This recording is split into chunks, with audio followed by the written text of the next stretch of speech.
ఈ లోకంలో ఉన్న వాళ్ళకి ఆ బెంగ లేదు. అమ్మా అనొక్కసారి పిలిచి నమస్కారం చేస్తే చాలు, వెంటనే నేనున్నాను రా బిడ్డా అని అమ్మవారు కాపాడుతుంది. మీకు నేను ఒక మాట చెప్తే మీరు ఆశ్చర్యపోతారు. ఈ శ్లోకం ఎంత శక్తివంతమో తెలుసా?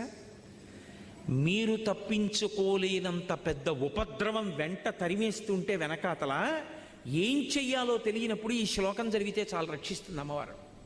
అంత శక్తివంతం. చండీపరదేవత అనుగ్రహం అంటే అలా ఉంటుంది. అందుకే చండీ చరణవు అని చండీపరదేవతని స్తోత్రం చేశారు శంకరాచార్యులు వారి ఈ శ్లోకంలో. అటువంటి అమ్మవారి పాదాలు పట్టుకుంటే సంస్కారవంతం చేస్తుంది మనస్సు.